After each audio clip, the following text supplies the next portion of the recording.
Let's be real. Aging isn't for the weak because aging isn't easy. There's physical, emotional, social challenges. And why do we as a culture treat aging as decline instead of kind of a natural transition? So, listeners, what's been the hardest part of growing older for you? Hey, go. Asteroid of fear.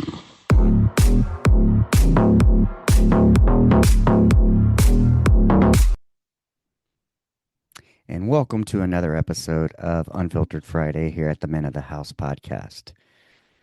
And with you is yours truly, your favorite Irish Mexican. You may not have heard that one in a while since those beginning episodes, but it's me, Richard. And for the viewers, you might notice I have a little blanket over my legs because I am cold. I don't know why. Because it's sure as hell wasn't cold here in Texas earlier, I can tell you that. When I was at the park for my walk, it was a little warm. Yeah, I think it's still like 90s in October. Here in Texas, I think Halloween is always kind of the test, because Halloween, it's either warm or I can remember one Halloween like walking through the neighborhoods and freezing, like my feet were frozen, like by the end. So we're what, 29 days away, 28 days away. So we'll see what we get. But yeah, I'm a little cold. So for the viewers, you'll have to put up with the blanket. Any hoodles, let's talk about aging, retirement, and meaning. And there's a reason for this episode, and there's going to be more to come on that in the future as you continue to listen and follow. But yeah, oh man, when I was with Buck, occupational therapist, he would come and he was also a pastor, which I loved, and he'd always say, "Yeah, my daddy will always say, aging ain't for sissies." And ain't that the truth? I'm only 49, approaching 50 next year. And yeah, aging is a mofo. If I'm sure most of you understand what that means. I know if you younger generations use that. Y'all are using cap and Riz and Raz and whatever else y'all say these days. But yeah, aging is a mofo. That's motherfucker. For you Gen Xers, in case you don't remember, and for anybody who are the other generations, mofo equals motherfucker. That's right. Aging is that. It's tough, Growing up, you always hear that whole health is wealth saying, and as a young person, you're like, yeah, sure. When you're old, health is wealth. Then all of a sudden, you're the old person, and you're like, ah, shit, yeah, health is wealth. Which is why, if you're part of any of my accountability groups, you'll see me exercising most days, if not every day. I take a day off here and there as needed. But yeah, as you age, it's everything just takes a little bit longer, you know. And if you guys have been following my journey, over the past couple years, I've lost 64 pounds. And, part of that has been exercise. And with exercise, you can incur injury if you don't stretch or you put too much on. Man, I don't know if it was 22, 23, somewhere around there. Had a little too much weight on the rotary calf machine, and I heard a pop, and I had my headphones on with music blasting, and I could audibly hear the pop. And I immediately got up, was burning, was looking to see if my calf muscle had like rolled up into my up near the back of the knee, near the hamstring, and it didn't, but it it did something. And I can tell you, I walked. I had to wear like I had to get like a sleeve, and then I had to walk kind of all crooked with my leg like at a 45-degree angle. Probably look like somebody from The Walking Dead, like one of those zombies or something, like dragging your foot kind of sideways. And it was months. It was months. It took a while. I mean, that messed with me delivering. Um, oh, yeah. Holy moly. I can remember this one time I had to deliver 100 pounds of dog food and with that bum ass leg, and it was brutal. Not fun. Picking it up from the store or getting it out for the person. But it took months to heal. And then once I healed, it was my gait was all messed up. And that's GAIT, not GATE, not the thing you shut, but your gait when you walk. That's what they call it.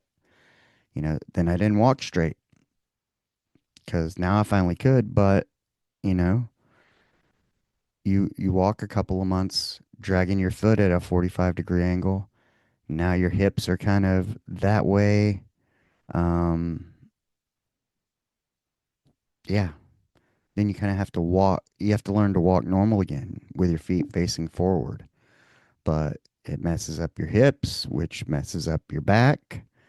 Um, it, yeah, your body compensates, and then to work things out while it's healing, and then after you're healed, you gotta uncompensate and go back to normal, and that's just as damn brutal. So I'm not out there trying to set PRs and lift a bunch of heavy shit. I'm just trying to stay strong, um, capable, competent. I'm not trying to be the strongest or the buffest. I'm just trying to stay healthy where I can maintain, you know, normal activities and some excess. I've done some marathons and, you know, I train, but, I'm not putting plates upon plates when I bench or squat or anything like that. So, yeah, keep that in mind.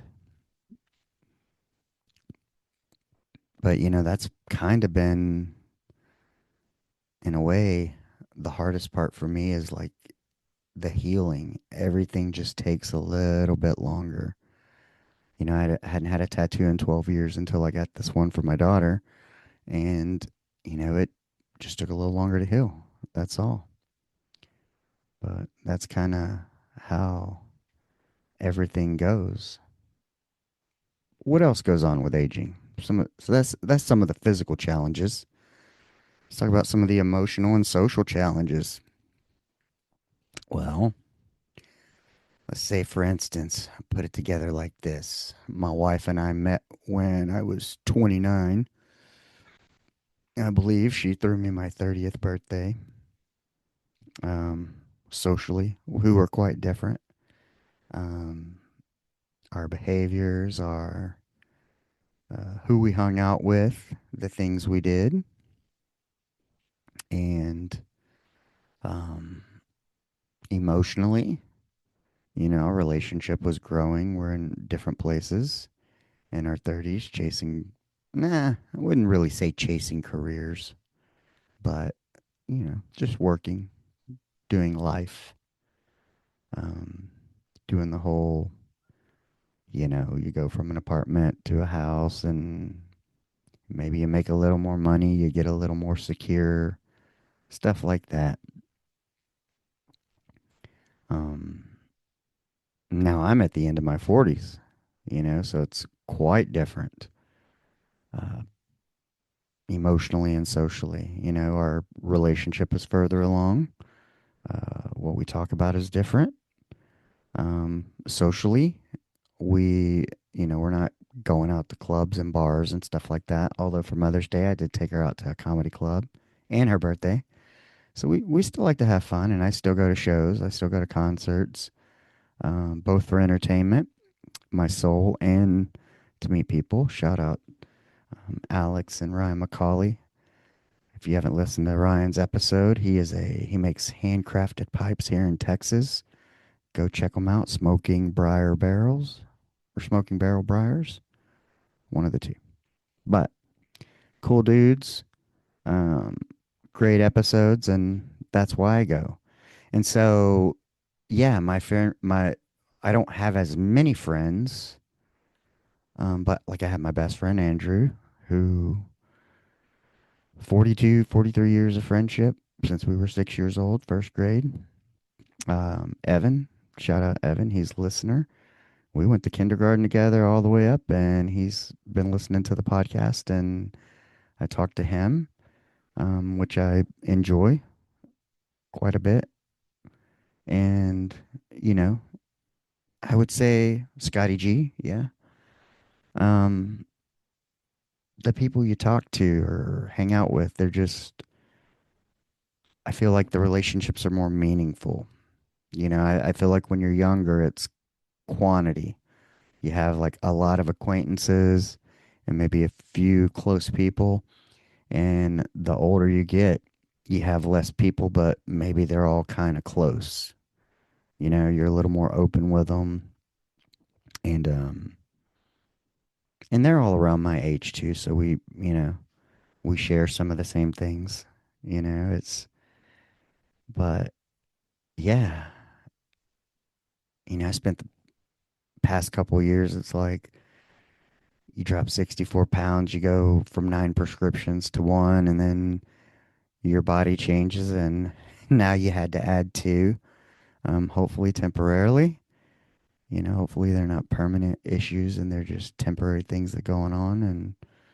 But yeah, different things start happening to you physically. I mean, it just kind of is what it is. We're not cars. We can't just go out and buy a new one. Um, Medical technology is improving, so in a way, you can kind of take that 72 Chevelle that I so love and make it a little modern. You could probably put new chassis, or I think that's what they call it. You can do the engine and fuel injector, whatever, I guess. But, we as humans, yeah, maybe you get a new heart, new lung, new kidney, and, with all the injectables coming into play, we can extend life, make things a little more mobile, agile, lubricated, and whatnot. But, you know, this is this is the one thing we get, and we have to take care of it. Especially I would say your feet. You only get one set of feet. It's like the tires on your car. Imagine if you could never change them out.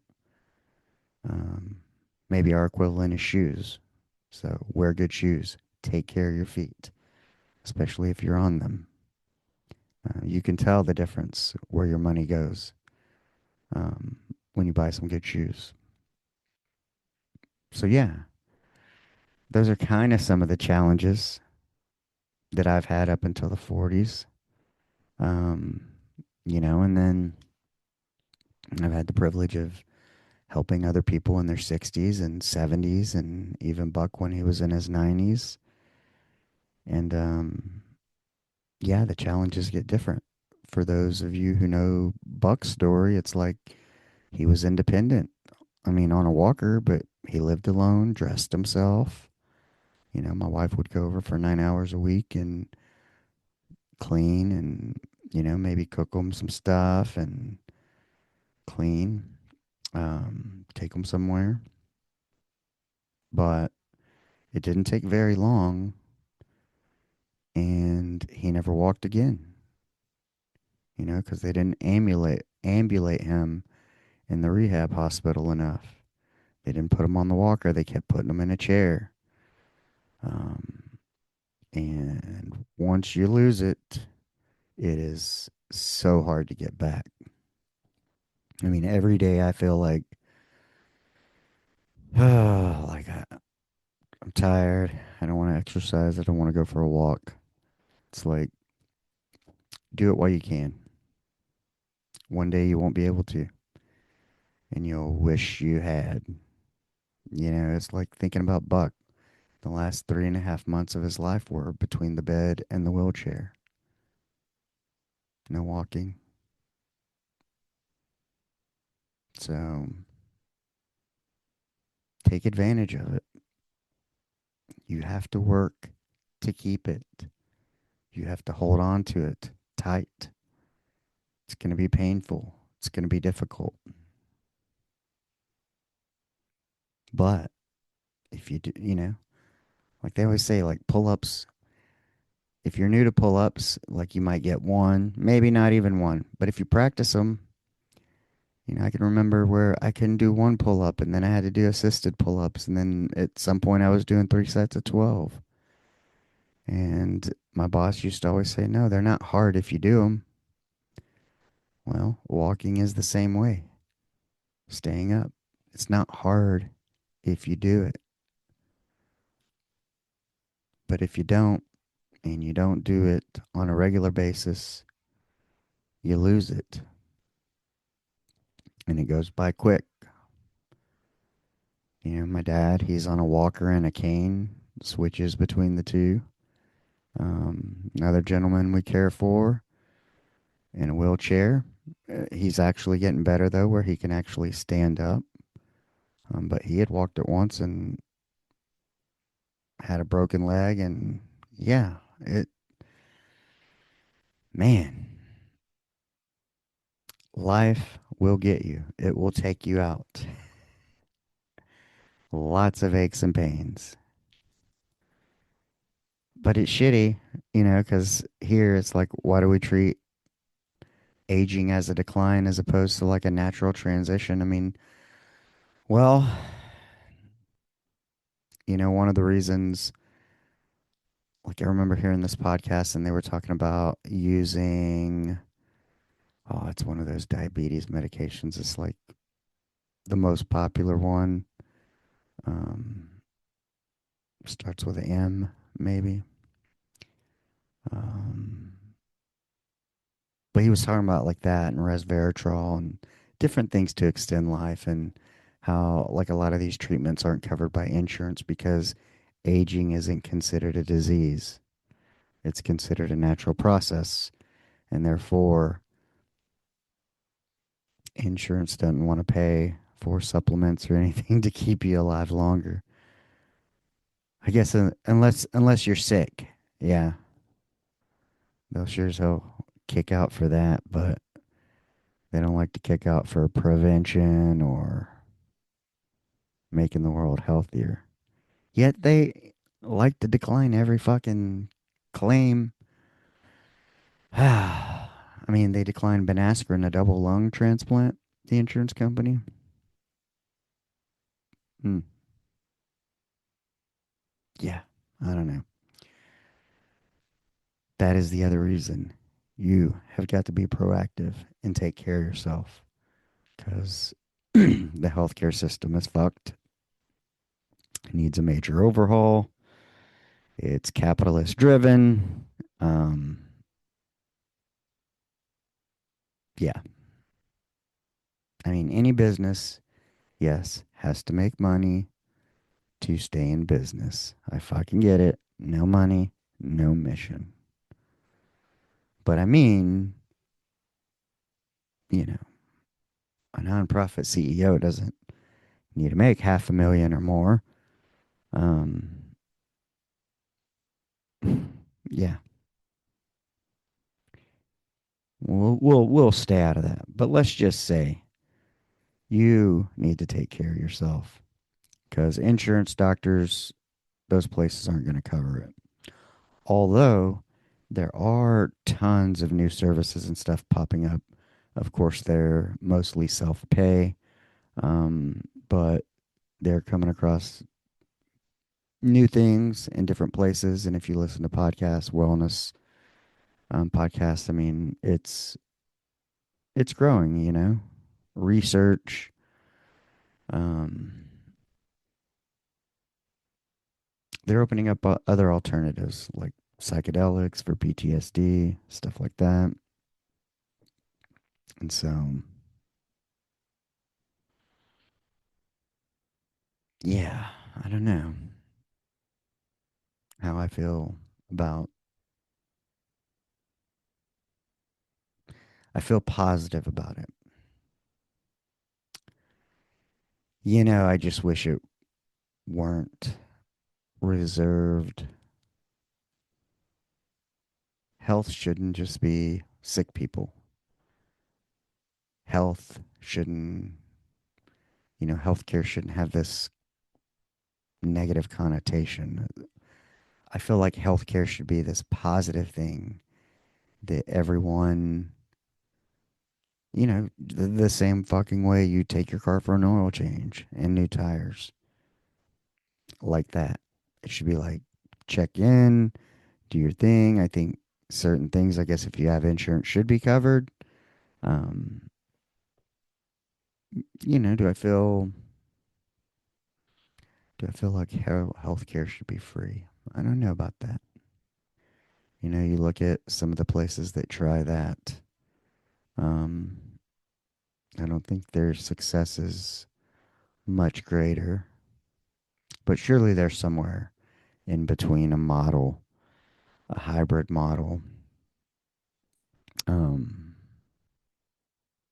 because, I mean, let's just face it, if we had healthier people, we might have happier people, equals less days off work for companies, less sick days, all that kind of stuff, less healing.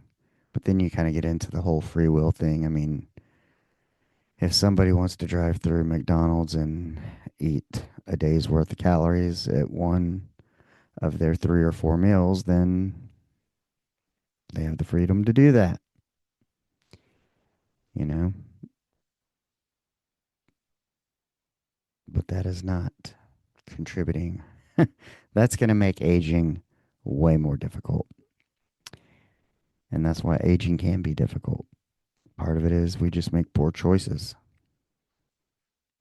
But as we've seen too, some of the choices we've made have been kind of directed, indoctrinated, brainwashed into, like let's say the food pyramid. You know, you should have all grains or whatever, tons of carbs. Um, and who made the food pyramid or who funded it? Probably the grain farmers, whoever. Yeah, there's always some sort of interest in that way. There's always some sort of motivation. So we don't want to leave it up to the government, certain media sources, or, it's just time to be skeptical about what the fuck people are telling you. Um, and whether or not they have your best interest in mind. Think about it. Um, like my daughter, I'm going to tell her, don't touch the hot stove because I have her fucking best interest in mind. I don't want her to get hurt. But, some of these companies, maybe they have our best interest in mind. Somebody who makes a good shoe, maybe somebody who makes a healthy meal, um, certain products. But then there's other products. Who receives the benefit? You know, I'm all for some sweets, some pastries, nourishing the soul. Just not all the time. But yeah, look at who's benefiting. Look at who profits. And that'll tell you who's driving the information and telling you what to buy, what to eat, and what you should be doing. But yeah, so put your care and your aging in your own hands.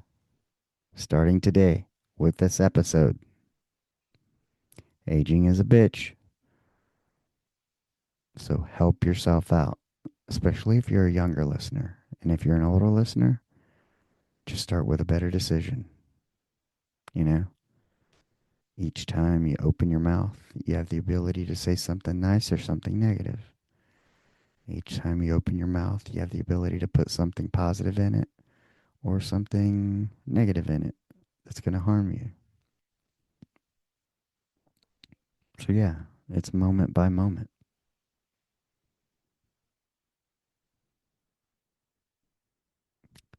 But then I think I started off asking you guys, what has been the hardest part of growing older for you? I don't know what it is for me. I think I don't really feel much older. I think the hardest part has just been, hmm, maybe the world getting crazier. Just in certainly some, yeah, the world going bonkers. Um, New norms. Some things are for the good, some things are for the bad.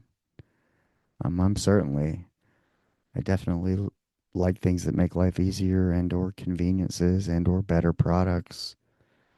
Um, but of course, you know, there again, we lead into the manipulation and who's benefiting and who's trying to push their agenda. And I think, too, for some people, one of the hard parts that's been challenging is just watching those you love age with you, pass away, losing family members. Um, the dynamic changes within the family, responsibility shift. You start thinking about other things. Um, Man, look at the economy. Housing prices going up. That's hard. Um, yeah,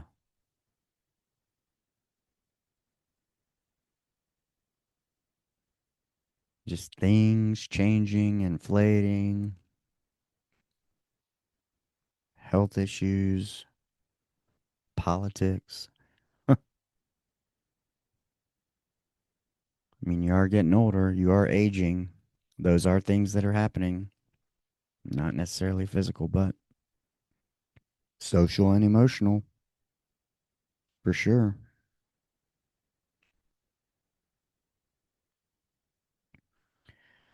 But then, what do we all strive for? You know, we're all looking for happiness, um, fulfillment, ensuring our kids, watching them grow up and have kids and being grandparents and um, trying to make sure that they avoid the pitfalls that you had. Although the world sets them up with new and different pitfalls, given AI and everything else. Um, yeah.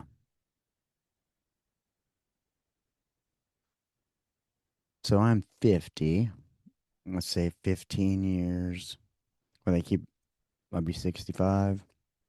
Um, they keep raising, is it, they keep raising the retirement age or something like that? Or there's going to be no Social Security. I know for some of you who might be older listening, living on a fixed income, that might be difficult. Um, if you suffer with a disability on your own Social Security disability and a fixed income, and maybe you can't work and you want to work, that's challenging. I can tell you, since being laid off in 2025, the older I get, the less I apply to corporate jobs. Um, Ageism. I think that's a real thing. Why would they want to hire a 50-year-old with a master's when they could probably hire some 24-year-old whippersnapper for cheaper and no experience and lot more longevity out of them, and probably more apt to not rock the boat, where I think older people with a little bit of experience, um, maybe you know a little bit more, but a little more cantankerous, a little more willing to rock the boat, a little more willing to call shit out, Willie, a little more willing to go, fuck you, that ain't right, I'm not doing that, kiss my ass, take a right and fuck all the way off. Yeah, that's part of aging. um, for me, out there Ubering, driving around, seeing younger people's lack of enthusiasm, lack of, uh, I don't know. It's kind of like a personal sense of pride type of a thing. Like, no matter what you do it the best. Like, if the only job you can get is McDonald's, go in there, fucking slay it, and you'll be managing the place, or it'll launch you to your next place. I mean, when I first started, I wanted to work in restaurants, and I had a guaranteed job at Pizza Hut. When I was thinking of culinary school and restaurants, Pizza Hut was not what I was thinking of, but it was a guaranteed job. Then I hit McAllister's. I worked at Pizza Hut and McAllister's at the same time. Got tired of working two jobs because one manager could never fucking show up on time. The opening manager for Pizza Hut. And I was like, I got two jobs. What's your fucking excuse? You lazy fuck. And so I quit. And instead of working that shift before McAllister's, I went down Restaurant Row in Gainesville, Florida, and ended up getting a job at Chili's. So then I quit McAllister's. So it was like I had two jobs, and then all of a sudden I had one job that was better than two. And I was actually going to start learning to cook stuff. And then I transferred from Gainesville to Boca Raton Chili's. Worked with a guy at Chili's who respected me, and he went to a finer dining restaurant. And when they needed someone, he said, I know a guy. That was me. And then I went there, ended up being the expo there. It was a great gig for a long time, and that sent me to like another place. But yeah, you see how it works. But that's only, you know, because I went in there and gave it my all each time. If it was making pizzas, I'm going to do it the best. You know, I didn't get a fucking master's degree because I'm a fucking slacker and don't know how to work. Okay. So if that was in there, that was in there then. um, but I just took that to making pizzas. And I just don't, everybody's got this attitude of like, well, I'll put out $30 worth of effort when I'm at a job that, or yeah, no. If they're paying you 13, put out the fucking, like, you're worth 30. That's how you get to be worth fucking 30, okay? Hey, hey. Yeah, that troubles me. I mean, I talk about it all the time in the ER. Like, when I worked in the ER, I was like, I got a base pay of like 1367, and then like a night differential of a buck 50 or something, and then a weekend differential of $1. But I didn't, people didn't come in and I'm like, well, I feel like I'm worth $25 and they only pay me 15. And so you're getting $15 worth of care. That's the level of care I'm giving you. No, no, it's not how it fucking works. So that's been the hardest part about aging for me, seeing the different generations. But, the world's evolving, it's changing.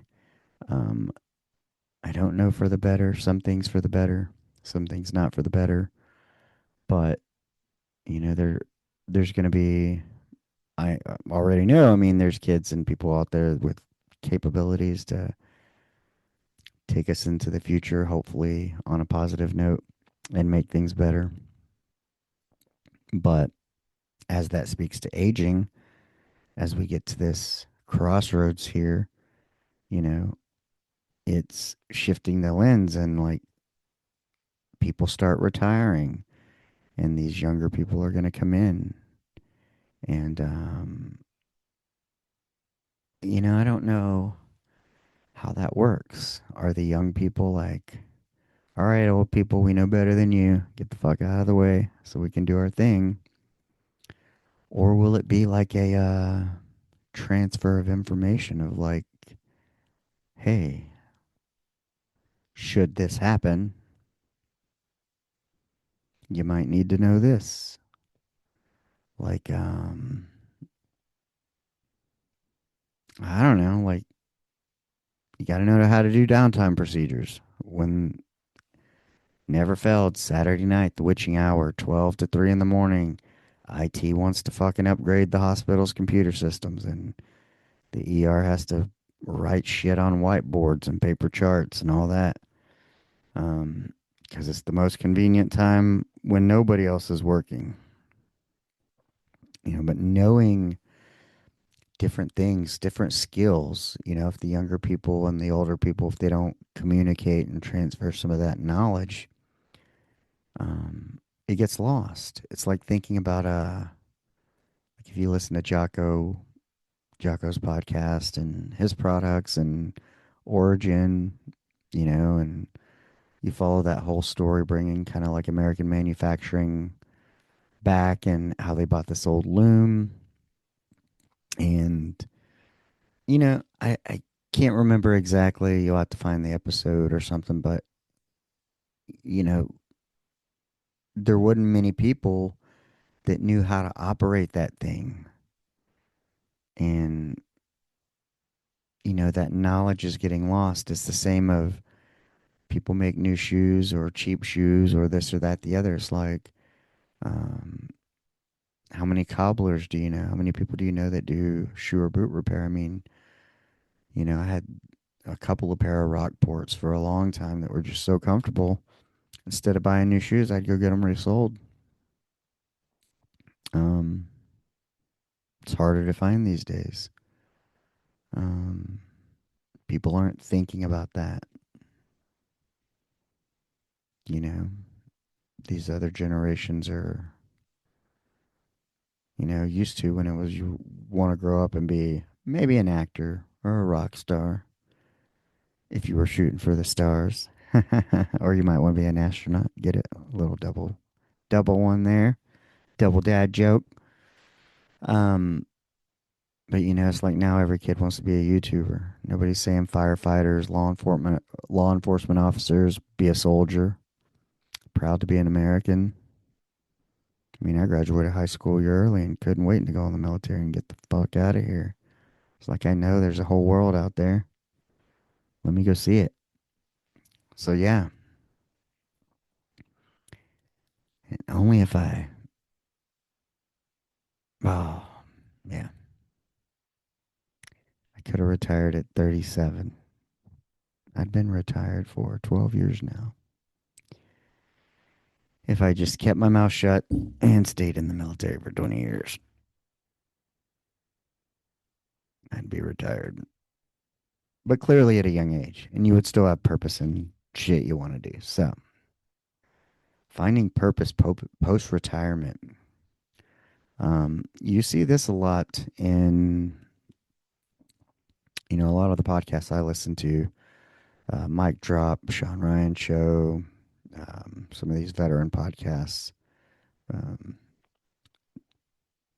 you get a lot of these people there um, are cleared hot.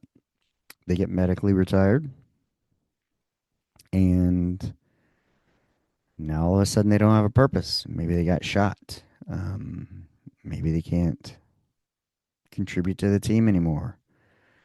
Maybe they're at a crossroads like, hey, they signed up to fight wars and now they're going to have to fucking fly a chair and a desk till they retire and they don't want to do that. So they get out and now they need a new purpose. Otherwise,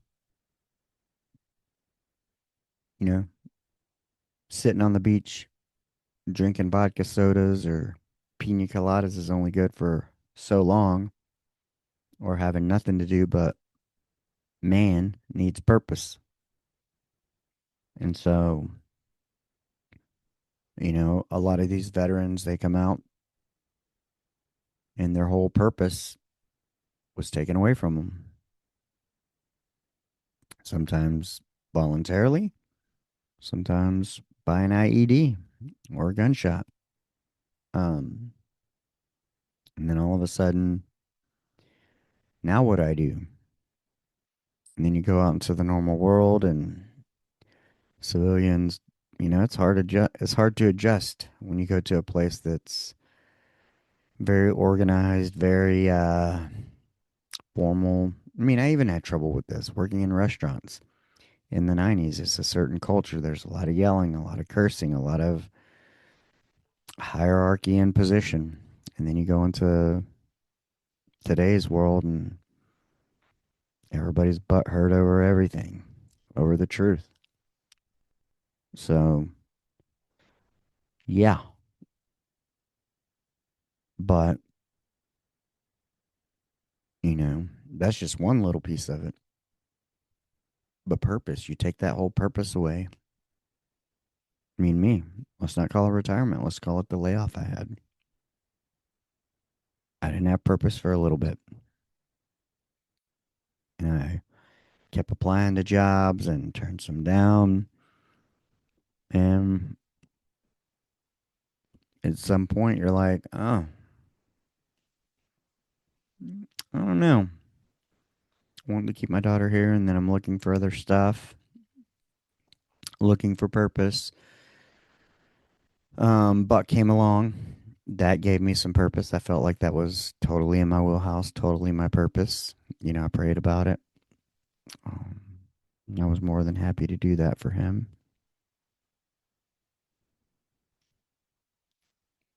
But yeah, I needed my own purpose. And part of that was because my identity was tied to healthcare and manager and this and that. And it's like, no, once I just realized I identify as kind, caring, and compassionate, and the way I serve is different, that kind of solved that. But, you have to think, I mean, our other girls, their grandpa, UPS for 38 years. He stopped driving and then it was like he got sick. Had a series of hospital stays. And, maybe these were things he didn't address while he should have while he was on the road. But, I don't know. I don't know if it's the purpose. But then all of a sudden, like, your identity's tied up in that. Military members, they were a Navy SEAL, an Army Ranger. Now what? Now who am I? Well, it's, who were you outside of your career? What hobbies and passions and contributions do you have? Um, how do you spend hours once you were away from work? What qualities do you have? I identify with my goal and mission is to be kind, caring, and compassionate. how I do that and to serve. How I do that just takes different forms. Um, you know, Uber is passionate for me. Doing Buck was passionate for me. You got to find something new, something different. I started podcasting. That gave me purpose. Um, it gave me something that I needed to be accountable to each week. Figuring out a topic, recording it, editing it, putting it out. Listening to podcasts was kind of a hobby of mine while I was Ubering, but discussion has always been a passion. Life, figuring out life, the meaning of life, what the fuck are we here for? Especially if it's chicken today and feathers tomorrow. I mean, you can spend your whole life chasing something you never get. Um, I don't know. I've seen a lot of deaths, so my views are different. It's always been a fine line of how much effort to put forward to, or how deep to chase something. Mm, especially if you're not passionate about it, because life is fickle, precious. My grandma would say, "Chicken today, feathers tomorrow." But yeah, I find purpose in many different things. Identities. What was I besides a fucking practice manager? I'm a husband. I'm a father. I'm a son. I'm a friend. I'm a confidant, a companion. I identify.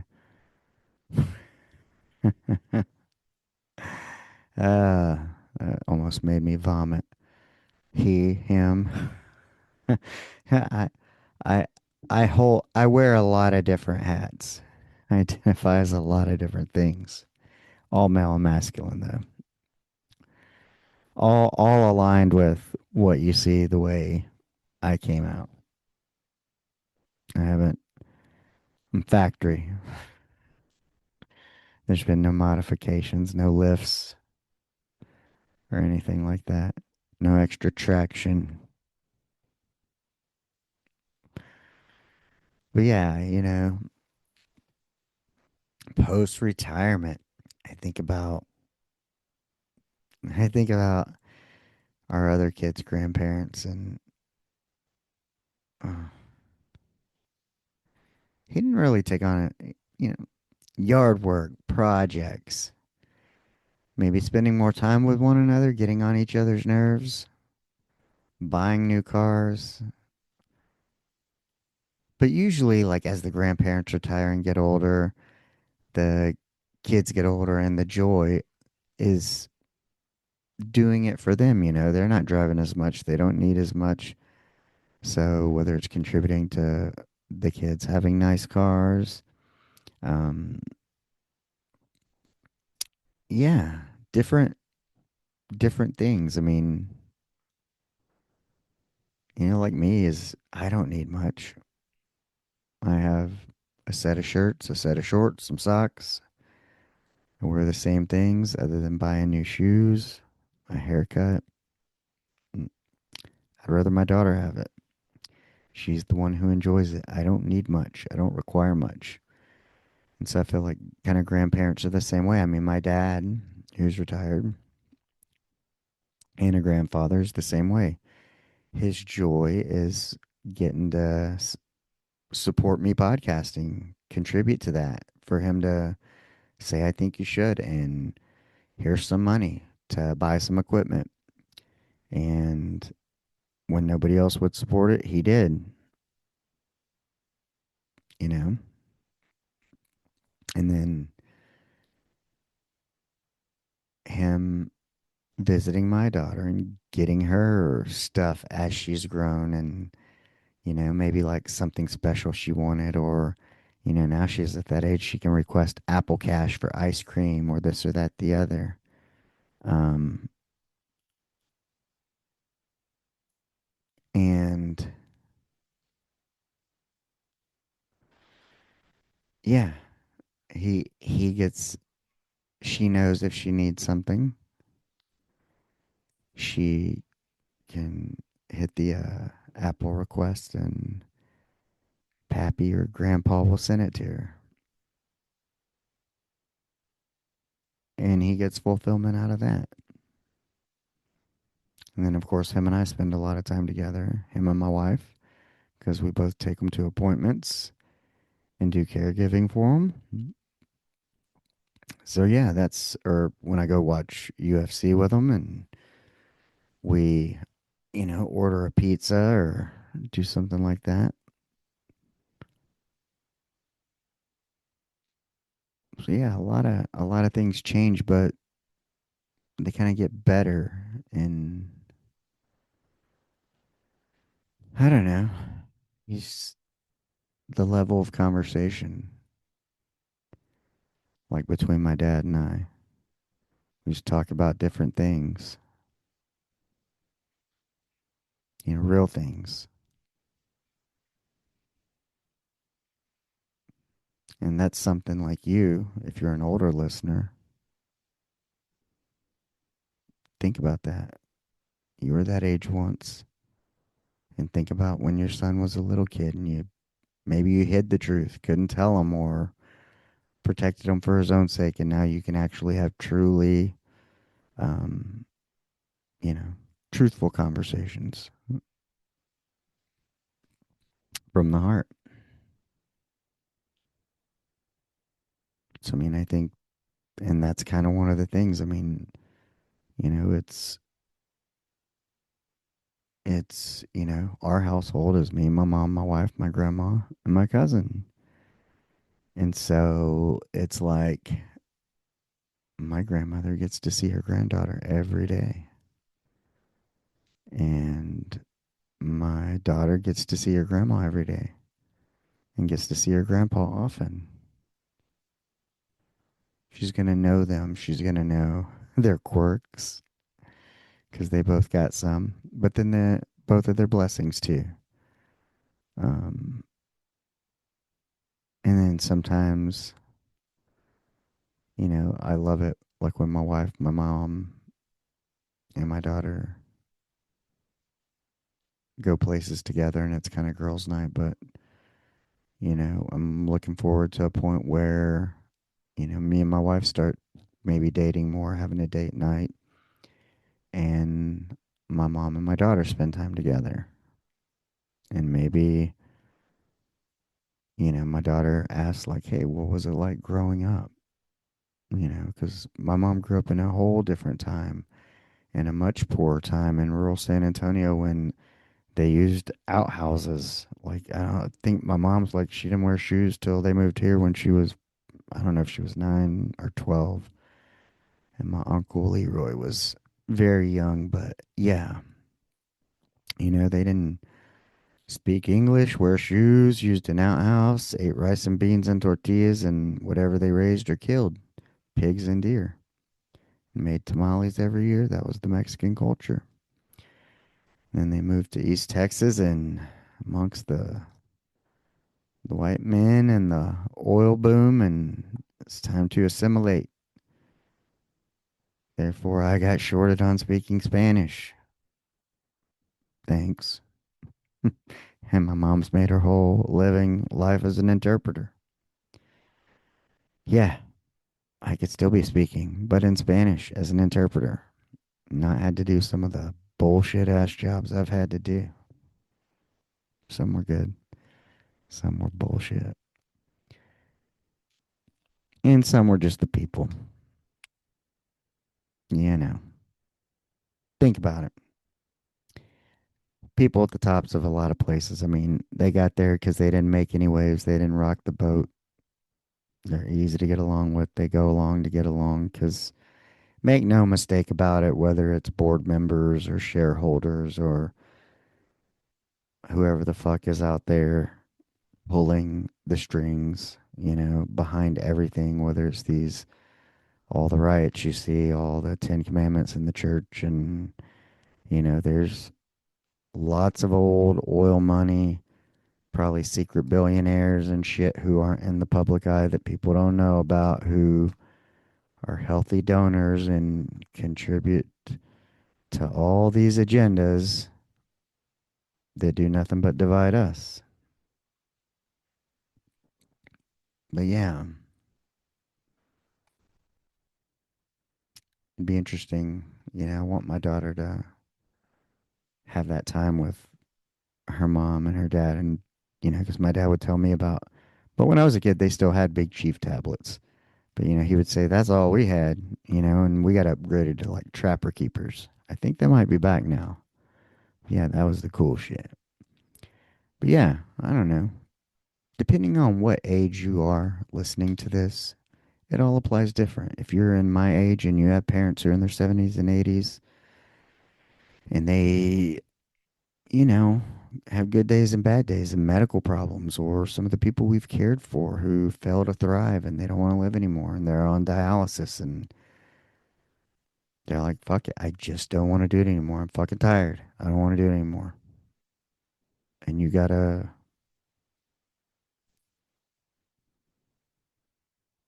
have a conversation with them.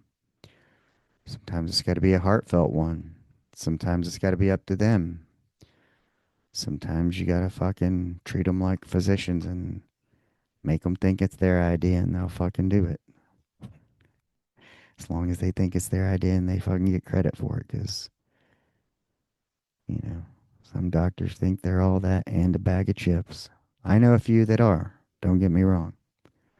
I know some good doctors, but I also know some really shitty ones. Um, and they think just, yeah, yeah, whatever. Fuck them. This ain't about doctors. This is about grandparents and aging. But depending on what age you're on, you might need to motivate them a little bit. You need to show them their value. You need to make sure as a parent you're fucking making an effort to take your kids over there to spend time with them. All right? Especially if they can't drive. You can't fucking expect them to do it all. And even if your kids don't want to go, fucking make them. You're the adult, they're the children. One day they're not going to be around and they'll wish they had. My set of grandparents on my dad's side and my mom's side were way different. Like, I think when I was 6 or 7, my dad's dad, Grandpa Shorty, was in his 80s already. So, and he might have passed away at 88, 85 or 88. And so I was probably like 10 or 11. And on my mom's side, my grandfather passed away in his 80s, but this was like a couple years ago, now, maybe 21. Yeah. So, yeah, well, I was in my 40s. So, huge difference. Of course, my mom comes from that Catholic background. And, they don't believe in contraception. And it's just it's a way different time.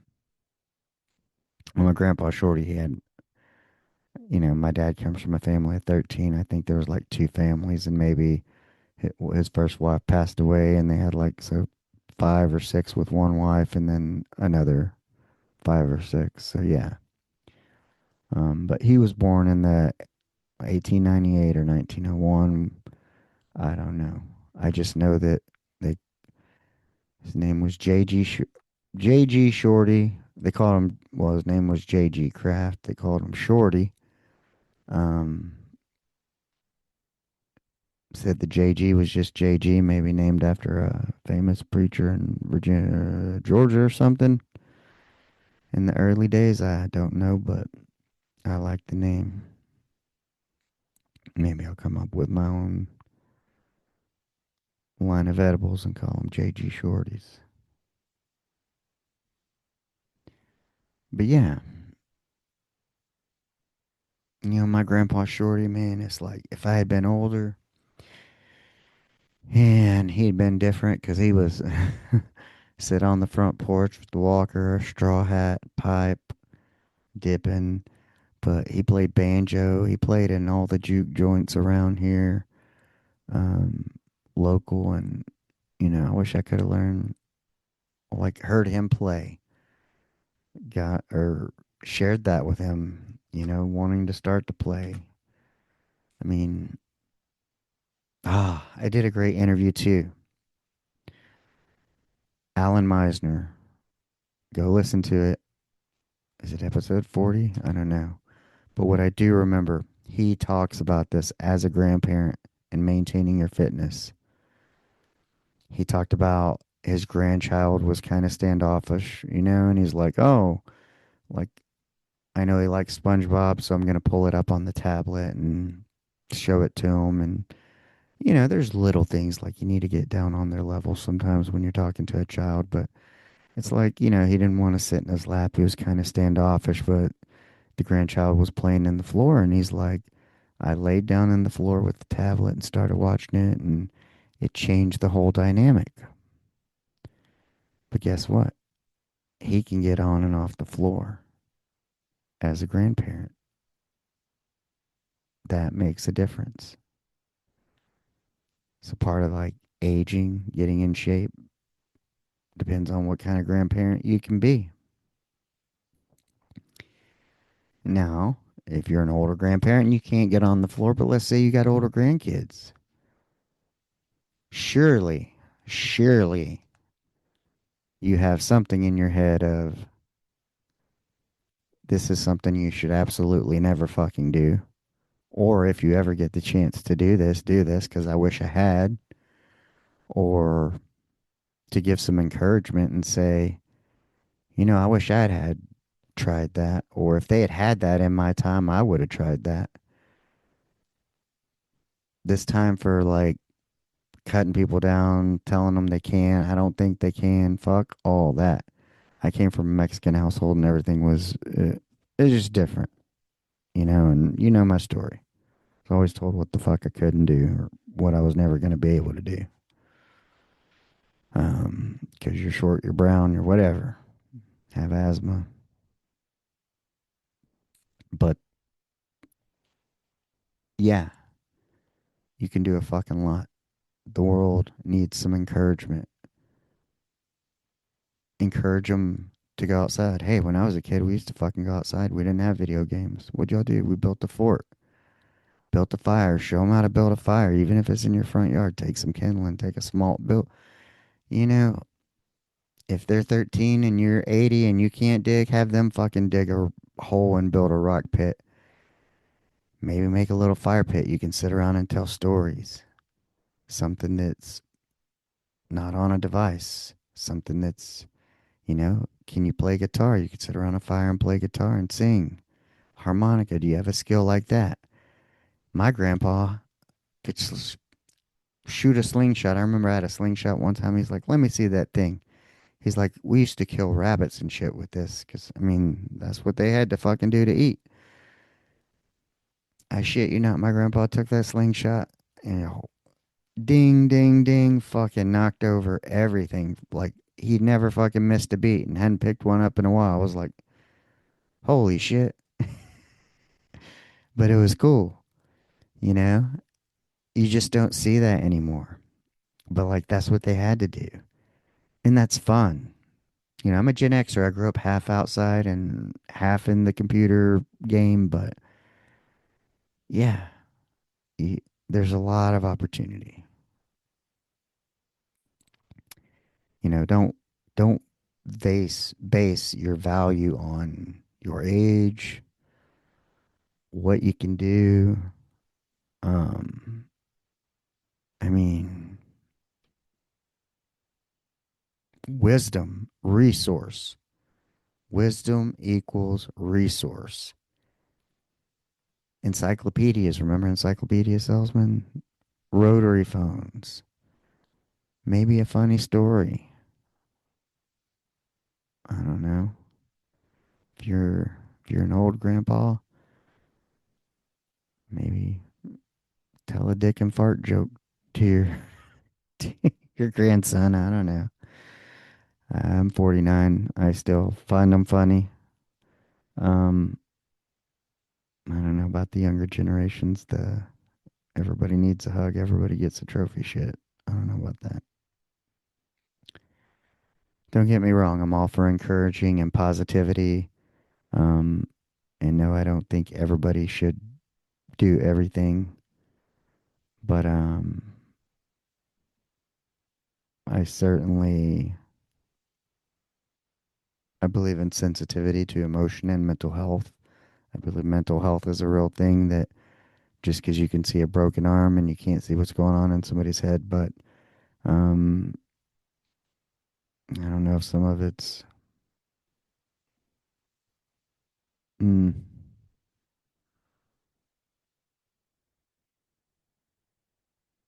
it's gotten so fluffy that it's hard to dial into the core. Kind of, um, we know that our parents didn't know everything. We know that shit's been evolving. We know that certain things now weren't good for us, and while they're not our fault, it's our responsibility. And sometimes our parents didn't know better.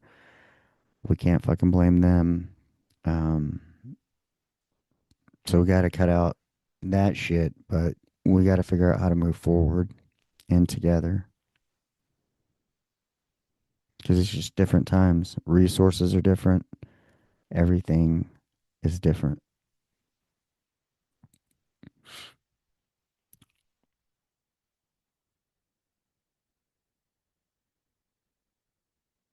You know, this is a curious question when I was making my talking points here is, you know,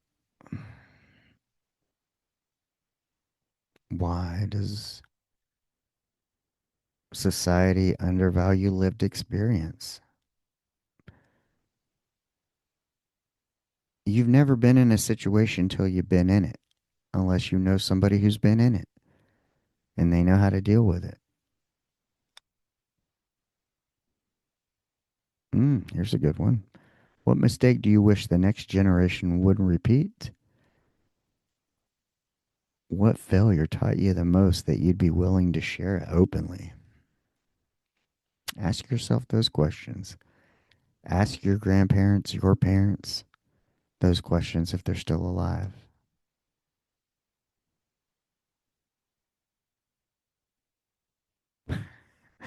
My parents try to tell me what to do all my fucking life, so they've already told me what I wouldn't do.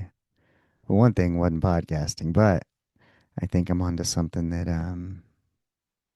kind of I got something coming up you guys will hear about in the future that it takes me and wraps it into one and provides meaning to me. And this is why we're talking about aging. Um, yeah, there's always legacy. Legacy's kind of a thing. I think of leaving legacy actually. Some people leave legacy in name, which can be good or bad. Bill Clinton's. You think of the Clintons, you already think of one thing. Lizzo. I think that's one. Um, the person she ate, or if she ate someone. I don't know how that joke goes. I just know that everybody got offended by being called Lizzo, but supposedly it was so positive, and they were like, "Well, why is it? You know, whatever." Um, Charlie Kirk, legacy. Joe Rogan, legacy. Names. Standing up for something. Dying for something. Dying for what you believe in. For free speech. Fucking Diddy, the diddler. Fucking legacy. Hmm. But you, hopefully, if you're listening here, you're a level above all that bullshit. And even if you had that money and influence, um, that's not the way you would fucking act. Because if you would, turn this shit off and go listen to something fucking else because that's not what I'm about. Relational, spiritual. Um,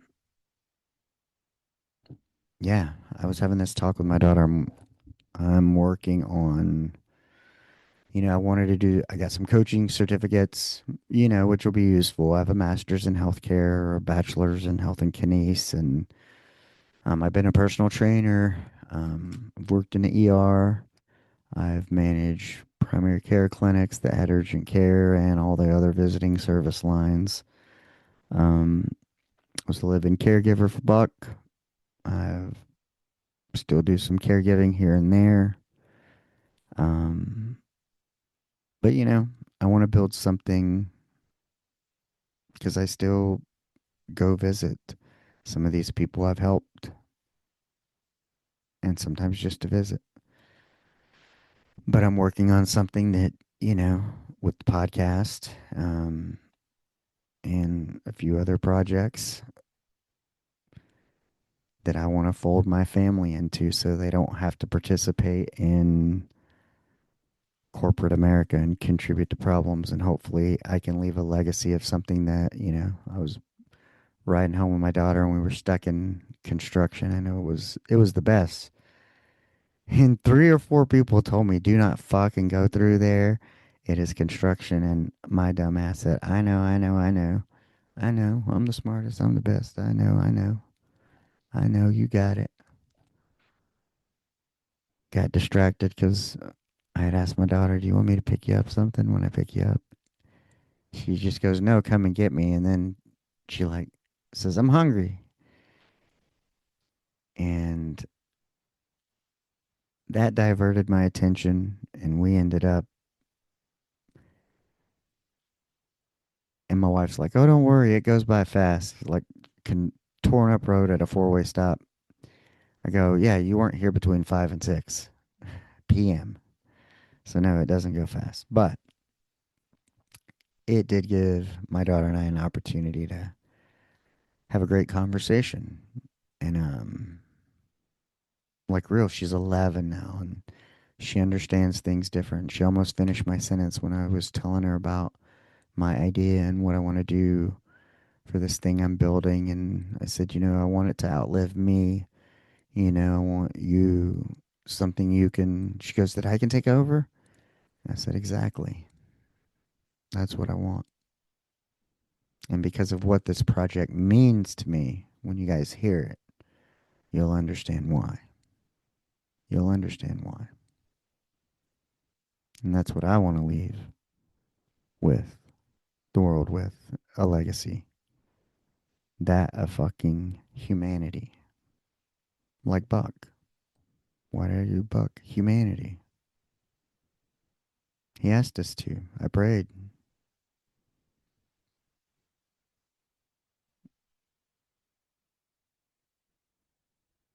It didn't take much. It was like,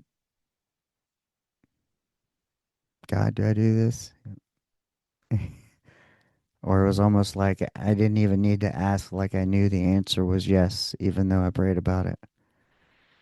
Um, yeah. That experience I had with my daughter, her being there for that, she understands me on a different level. And that's where our conversation, and she's getting older. She's growing up, and I love it.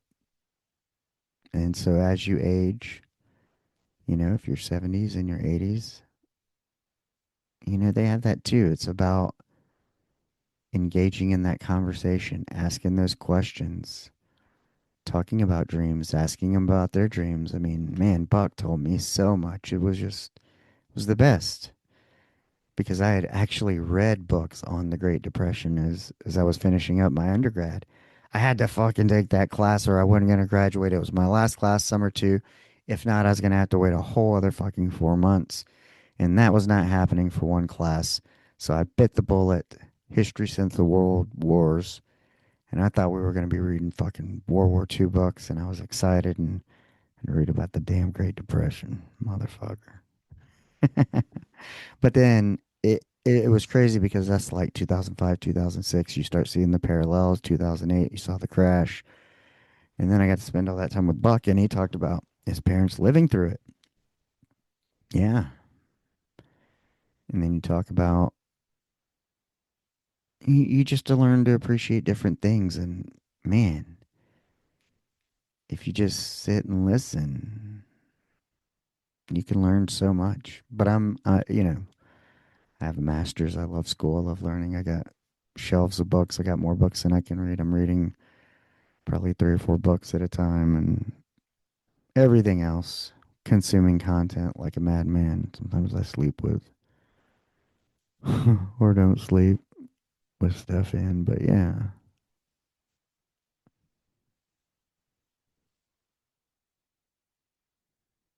yeah, you get to decide what you want to leave: money, land, spirit, heart. All I ever want. God forbid something happened to me due to my untimely demise. As long as they're good human beings who are kind, caring, and compassionate and stand up for the right thing, that's all I ever want, you know, for them. It doesn't matter what their fucking degrees are, what their fucking bank accounts look like. And that same goes for their partner, whoever they decide to marry, or whoever, if they're shitheads, these girls got two fathers. And so they're going to have double the fucking trouble. So, and a lot of cousins too. And they're all Puerto Rican and Mexican. So there's a lot of us. And we stick together. So fucking buyer beware of any of our daughters. Okay?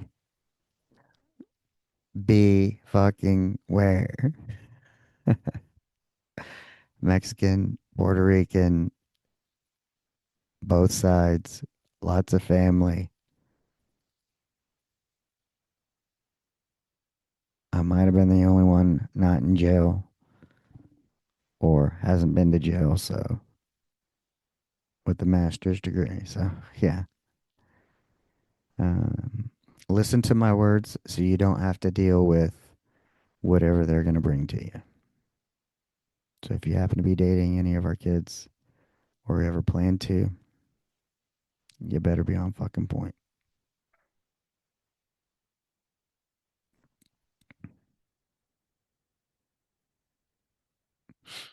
I love this. This is so totally me. There's a little quote here. It came up. Maybe the true treasure of a life well lived isn't titles or money, but the wisdom, love, and lessons we leave behind.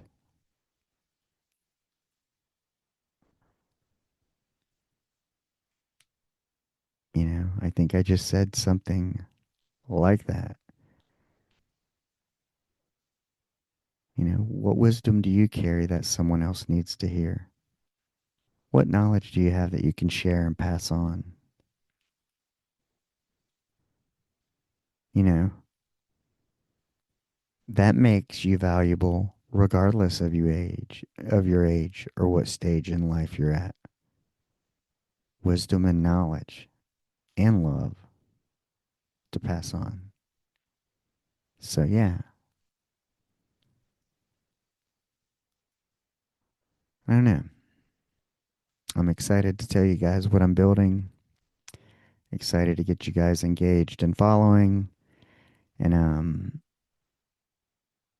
this episode was a little kind of a few different places, but I've been digging through a lot of shit lately. My hair's a funky mess. Somebody irritated the fuck out of me earlier and triggered me, and I had to tell them. Um, as I've been working on myself, I can tell you if you got something to say, somebody bothers you, just if you can politely say it, um, rather than you know, I'll just stiff arm you, be a dick, and you'll never know why. So now I'm just trying to get better. If you irritate the fuck out of me, I'm gonna tell you and tell you why. and I'm trying to get better at my deliveries. Um, but right now the focus is on sticking up for myself because I've typically been a overachieving people pleaser and just fucking tired of it. So just out here trying to be real. You want real? Be real. So until next time, go out and be the person that you would want to meet. And hopefully that's fucking being real. Keep it real, y'all. Let go. Asteroid of fear.